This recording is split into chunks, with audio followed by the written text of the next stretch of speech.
He wasn't your typical gangster. Necati Arabaci operated like a corporate titan, strategic, calculated, and absolutely ruthless. Behind velvet ropes and high-end nightclubs, he built a criminal empire fueled by violence, manipulation, and fear. From orchestrating brutal assaults to running sex trafficking rings, his methods were as chilling as they were efficient. Once dubbed Germany's most dangerous man, Arabaci became a symbol of organized crime that crossed borders, infiltrated legitimate businesses, and corrupted everything in its path. Even after serving prison time and facing international investigations, his grip on the underworld only tightened. Law enforcement called him untouchable. Rivals feared him. Victims rarely spoke out, because those who did often disappeared. His influence stretched from Cologne's red light district to Turkey's murky political fringes, painting a picture of power that few dared to challenge. But what exactly did he do to earn this reputation? These are the 8 most brutal crimes that shaped Necati Arabaci's legacy, an unflinching look into the darkest chapters of European organized crime, where business meets brutality and loyalty often ends in blood. Necati Arabaci's criminal ascent wasn't subtle. It was swift, brutal, and soaked in violence. His empire began in the heart of Cologne, Germany, where he carved out power through fear and fire.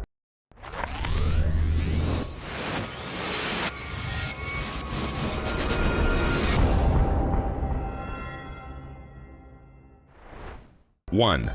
Takeover of Cologne's red light district. Arabaci's first major move was seizing control of multiple brothels in Cologne, displacing rival gangs through systematic violence and intimidation. He didn't just run the sex trade, he industrialized it. Brothels became cash machines, staffed with trafficked women, while Arabaci's lieutenants enforced brutal discipline. Corrupt officials turned a blind eye, and legitimate-looking businesses masked illegal activity, allowing him to grow a multi-million-dollar operation largely untouched. 2. Human trafficking and forced prostitution. At the core of Arabaci's empire was one of Europe's most vicious sex trafficking rings. Dozens, possibly hundreds, of women, primarily from Eastern Europe, were deceived, abducted, and enslaved.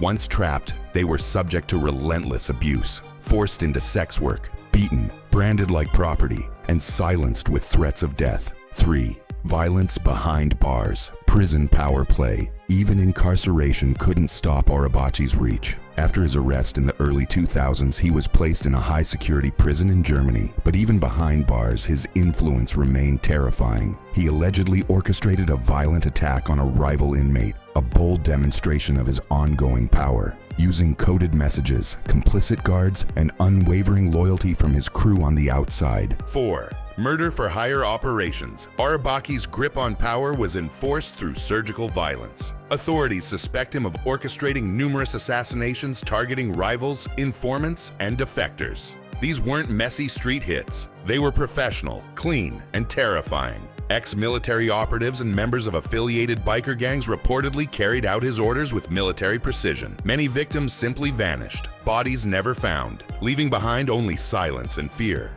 5. Ties to Hell's Angels. Europe. Arabaci's reach extended far beyond Cologne. By forging powerful alliances with the Hell's Angels in Europe, he created an interwoven web of criminal partnerships. Through these outlaw biker gangs, he moved weapons, narcotics, and trafficked women across borders, from the Netherlands to Spain to Turkey. These partnerships allowed him to diversify his operations and expand his influence across continents, with Arabaci acting as a key bridge between Turkish-German crime networks and the biker underworld. 6. Intimidation of judges and law enforcement. Even the justice system wasn't immune to Arabaci's reach. Reports emerged of bribed officials, compromised police officers, and chilling threats leveled against prosecutors and judges. In one dramatic case, a judge presiding over his case withdrew due to concerns for personal safety. Legal proceedings were regularly delayed or derailed through fear tactics and procedural manipulation. Arabaci's ability to evade significant sentencing, despite overwhelming evidence, showcased his influence not just in the streets, but inside the institutions meant to bring him down. 7. Building an empire in Marbella, Spain. After being deported from Germany, Arabaci moved to Marbella, a glamorous Spanish resort town with a dark underbelly. There, he transformed the coastal city into his new operational command center. Under the guise of luxury nightclubs and beachfront businesses, he established money laundering networks and trafficking routes stretching across Europe. 8. Turkish mafia alliances and government infiltration. Back in Turkey, Arabaci didn't just maintain ties with the criminal elite. He allegedly forged relationships with powerful political figures. His alliances with Turkish mafia bosses gave him not just protection, but political cover. These deep-rooted connections allowed him to operate with near impunity in some regions, avoiding prosecution and silencing dissent. Accusations of bribery and influence over local officials turned Arabaci into more than a gangster. He became a shadowy figure of untouchable power. From Europe to the Middle East, Arabaci's empire became a case study in transnational organized crime. Built on fear, fortified by corruption, Necati Arabaci's official fall came in 2007 when he was deported from Germany after serving a shortened sentence. But for someone who built an empire from the shadows, vanishing from public view didn't mean disappearing from power. After his deportation, Arabaci seemingly melted into the criminal underworld, his name absent from news cycles, yet still looming over courtrooms and rival gangs. Rumors persist that he continued orchestrating his empire remotely, with Marbella, Turkey, and parts of the Balkans acting as key nodes in his operation. Law enforcement agencies suspect that he still controls elements of sex trafficking, extortion, and narcotics trade,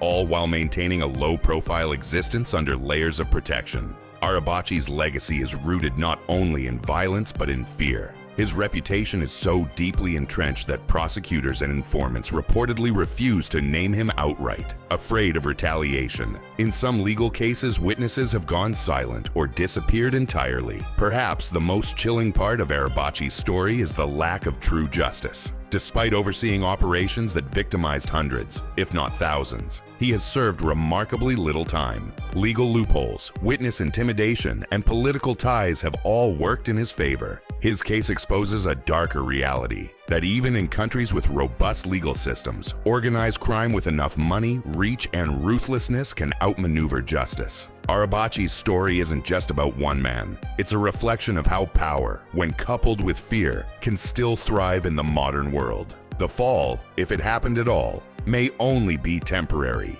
In the world of organized crime, some names echo louder than others, not because of celebrity, but because of fear. Arabaci's story is not just a crime tale, it's a warning, a glimpse into how power, when mixed with brutality and cunning, can turn a man into a myth. His ability to bend systems, terrify governments, and disappear without a trace shows how real-life villains don't wear masks. They wear suits, shake hands, and vanish when the lights come on.